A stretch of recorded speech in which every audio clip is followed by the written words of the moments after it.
welcome to the Instagram Stories for Thursday, May 1st. I'm your host, Daniel Hill.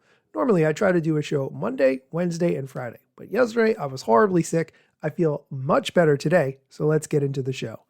Today on the show, you are going to hear updates from the head of Meta, Mark Zuckerberg, on the new AI app that they launched, and you'll hear my opinion on why we really do not need that. Additionally, the YouTube Creator Insider team shares some updates on what they're doing, including stylized captions for shorts on iOS and Android, something I really am looking forward to seeing because I think TikTok's captions are the best in terms of industry standard right now, and I expect YouTube to try to compete with that. Additionally, we'll talk about a new group of TikTokers who are launching shows on Peacock, all of that and more on today's episode. But first, here's a quick word from our sponsors.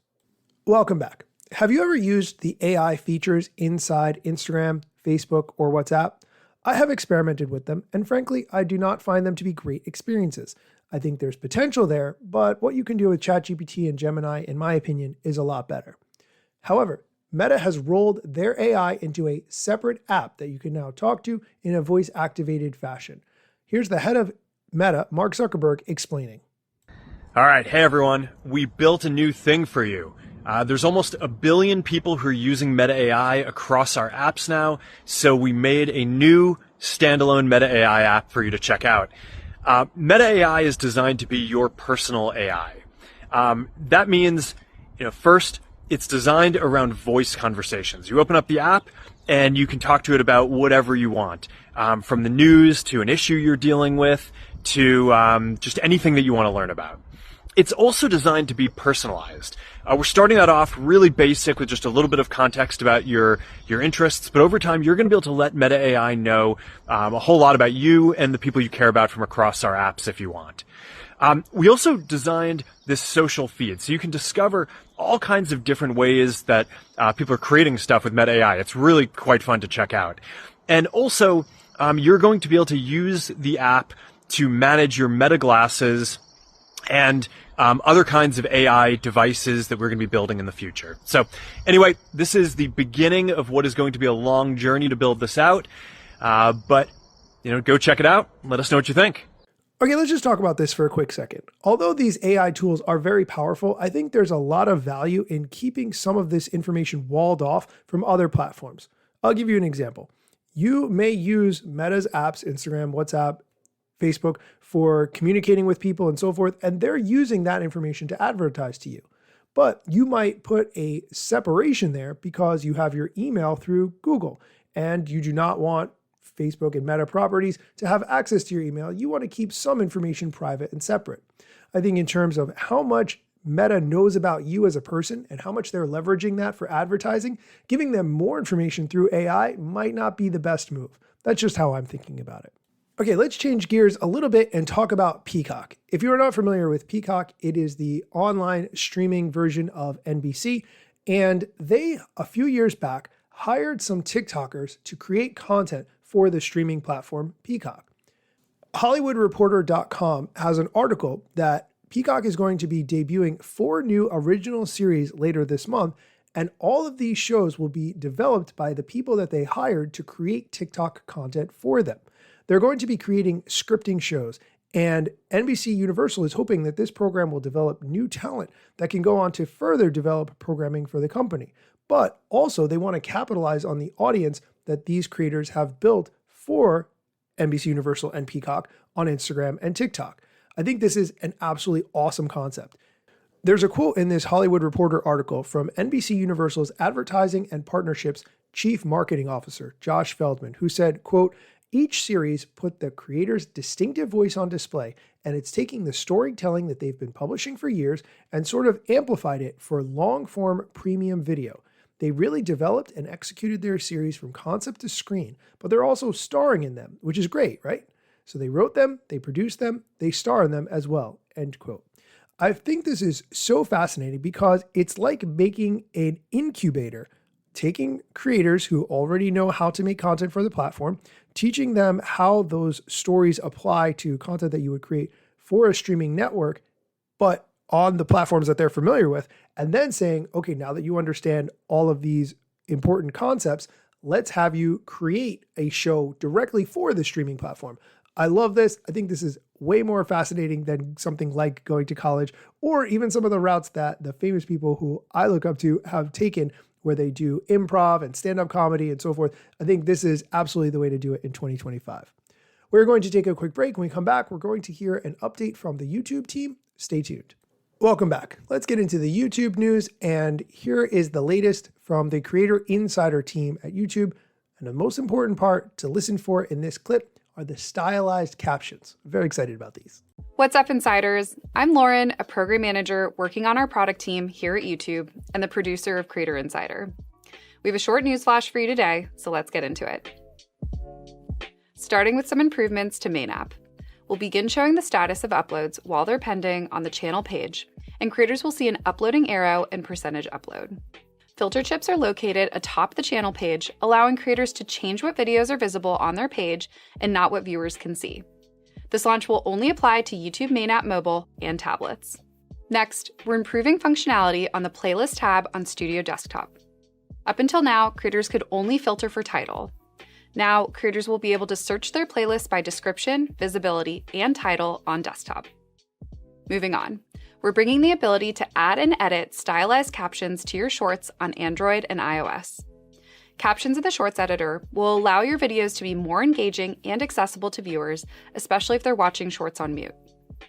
Creators can edit the captions, reorganize, and customize the font and color. Okay, I'm going to pause it there for a quick second. I mentioned at the beginning of the show how I think TikTok's captions really set the standard because they have active word highlighting in the captions and they auto-generate. The way it works with the active word highlighting comes across really well. I think it looks very professional.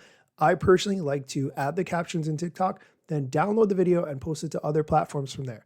Of course, you could use an app like repurpose.io to automatically share them from TikTok, of course. But I think, like I said, TikTok really sets the standard for that. I'm very interested to see how the captions are going to be from YouTube and if they look better, if they function better for that active word highlighting. Really excited to see what the YouTube team is going to be releasing here. Okay, here's the rest of the clip from the Creator Insider team. Lastly, we recently announced new mid-roll ad features to help creators optimize ad opportunities and prepare for some upcoming changes to our ad system in May. If you missed these updates, we'll leave more information in the description. As part of this announcement, we introduced a new feedback feature in YouTube Studio, which shows which manual mid-roll ad slots are unlikely to serve ads. With this feedback, you'll have more information available to adjust mid-roll ad slots to places that have a higher likelihood of serving an ad. We also gave creators the ability to combine manual and automatic mid-roll ad slots on a single video. This gives our systems more choices to select the most appropriate ad slot, which increases ad opportunities on your videos. Starting in May, we'll be further tuning our ad serving models to shift more mid-roll ads to natural breakpoints to increase creator earnings potential and viewership. To help creators prepare for this improvement, we'll add automatic ad slots to existing videos that have manual mid-roll ad slots to increase mid-roll ad opportunities. You can opt out of this feature in the Earn tab in YouTube Studio before May 12th, 2025 if you want to individually adjust your manual mid-roll ad slots or prefer not to have automatic ad slots added to your existing videos. To make sure you best optimize for the improvements coming in May, double-check your highest performing videos and adjust mid-rolls as needed so they're more likely to serve. We'll leave more information below. And that's it for this week. From the creators of YouTube to YouTube creators, we'll see you next week. Okay, that's it for the news portion of the show. If you want to hear me do Wednesday Waffle, which is where I talk about a completely different topic, stick around after the music. And as always, thank you so much for listening.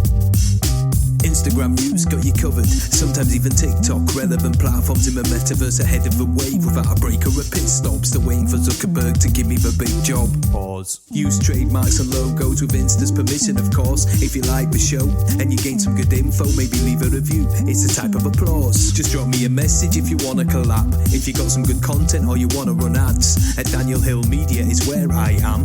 TikTok, Facebook and Instagram.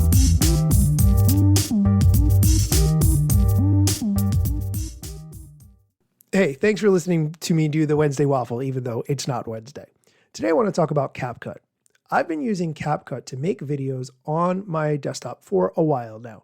I like the experience. I like how quick it is, and some of the things that you can do on CapCut are very simple compared to some of the other video editing apps. It's really designed for creators. However, I've noticed that over time, they've been putting more and more basic elementary features behind the paywall so that you have to pay monthly or yearly in order to use it. I realized that my app had been updated to the latest version, 6.5 point whatever. So I uninstalled it and I realized that I had an older version of it saved on my computer. So I installed that version. I worked with it, edited my video, whatever. But then the next day, the app was updated again to the latest version.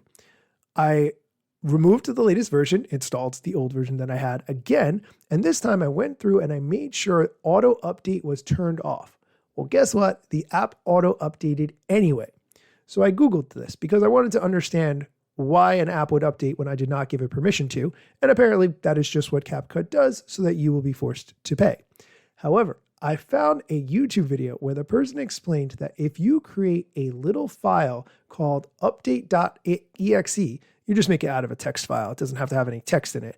But if you make that, CapCut will download the latest version of the app, but will be unable to install the latest version of the app. And you can keep using the older version with all the features. I know what you're thinking. This is a lot of steps. Why don't you just pay for the app? Well, ByteDance as a company is getting so much money from me through TikTok because of advertising to me that they do not need any more. I am creating content for their platform for free. They will not be charging me to create content for their platform. That's just where I have to draw the line. The line has to be drawn somewhere. That's how I feel. You can agree or disagree. That's totally fine. However, I will link to the video on how to do this in the show notes. So if you want to check it out, you want to keep your CapCut on an earlier version so you can keep using it for free, by all means do that. The link is in the show notes. As always, thank you for listening.